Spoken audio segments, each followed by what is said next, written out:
Hey there guys, what's up? Ragtter here with another Omega Ruby and Alpha Sapphire competitive Pokemon guide.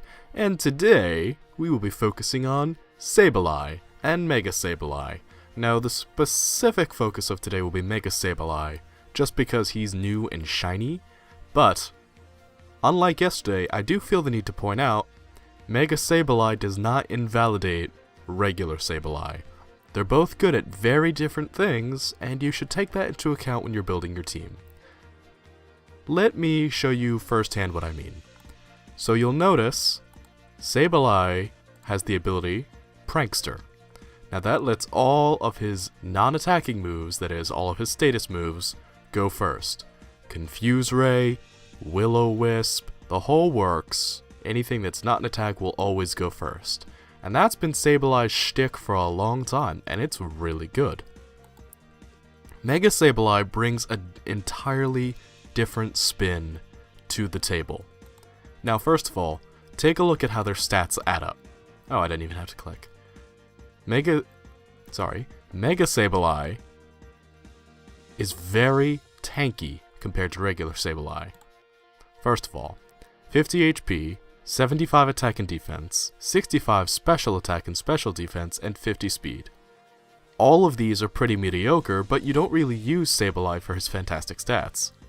You use him for harassment and to get off as much as you can, as quickly as you can, courtesy of Prankster. Mega Sableye is even slower, at base 20 speed. His HP stays at 50, which is really not very great.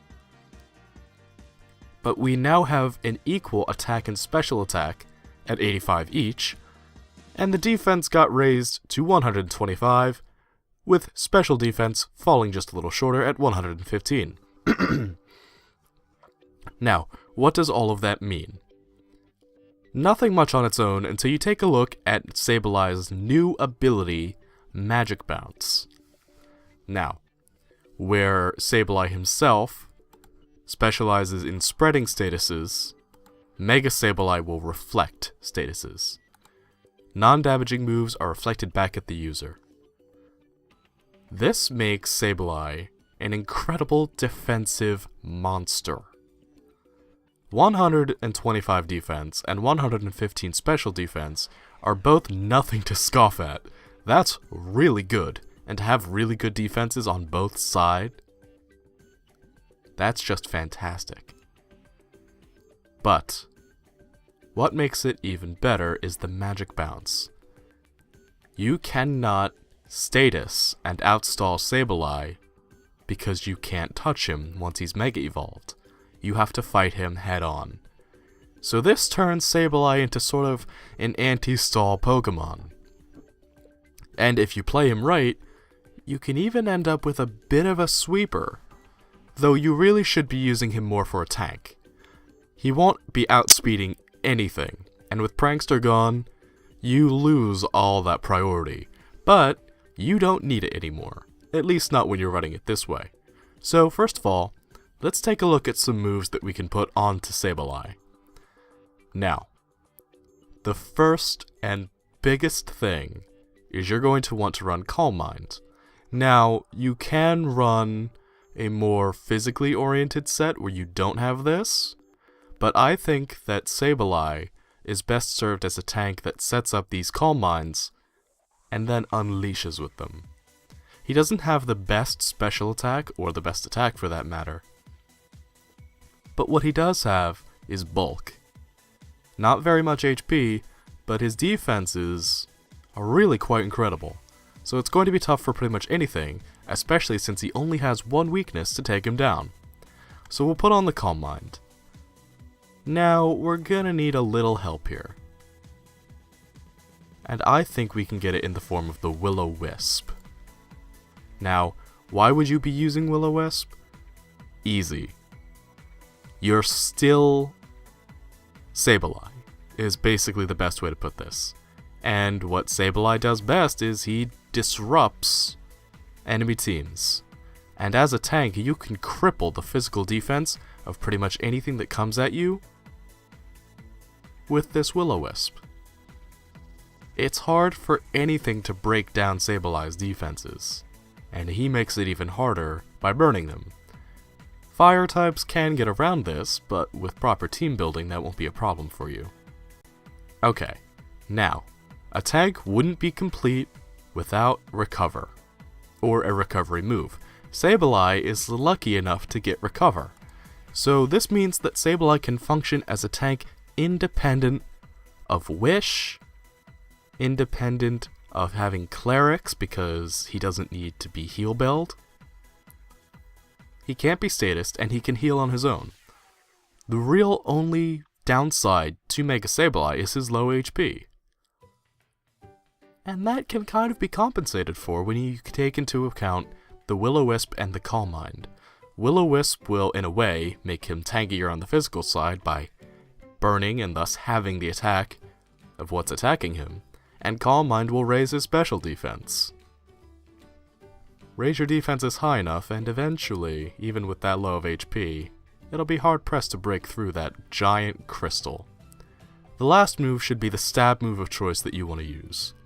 If you want Shadow Ball, you have to take into account that you are completely walled by any normal type. Your Will-O-Wisp aside, you have nothing to hit them with on Mega Sableye, and depending on your team composition, that can be very fatal.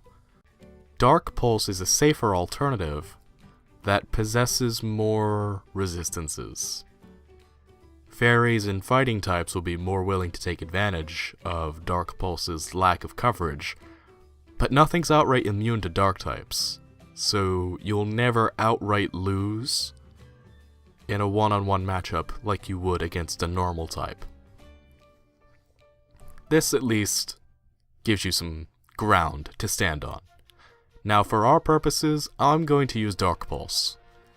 Getting walled by Chansey is just something I'm not looking forward to. Okay, now we can break into the stats, and after that I think we can wrap this up. What really do you need on Mega Sableye? Well, here's my thinking. It depends on what your team most needs him to be tanking.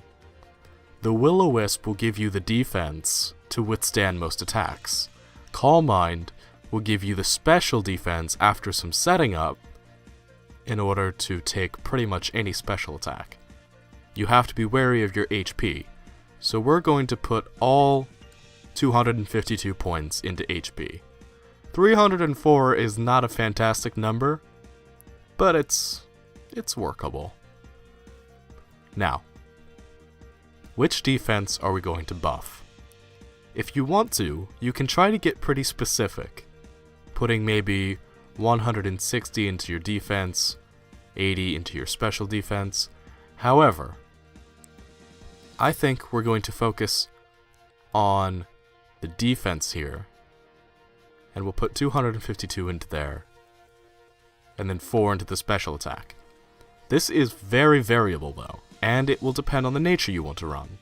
With this, you could shore up that special defense with a calm nature.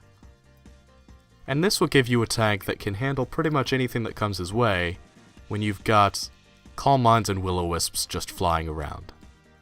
But, let's say instead, you want your Sableye to be specially defensive. In that case, we'll patch those up, and we'll instead run Impish. That gives you a more even number to work with, though it is not quite as high. All in all, you can expect a lot of great things out of your Mega Sableye. It's a powerful Pokemon that shouldn't be underestimated. It's got a lot of disrupting power in the form of its Magic Bounce, and its diverse and powerful move pool. Like I said, a more physical set is possible on Sableye. However, you do have to bear in mind that the options are a bit less. Calm Mind increases his bulk even more, and you really only have Hone Claws for that on the physical side, though Knockoff is not to be underestimated. You also have Pain Split if you want a more unconventional method of healing and dealing damage, but 9 times out of 10 I would take the reliable Recover over Pain Split. And that's been my look at Mega Sableye. I hope you enjoyed my take on it. Let me know what variant you want to go with. Do you prefer the impish, special-oriented EV tank? Or do you prefer the calm, physical EV tank? Or do you prefer to run a different set altogether? I'm really curious to see what unfolds with Mega Sableye, and I hope you'll stick around and let me know what you think. Until next time, guys, take care and have a good one. Bye-bye.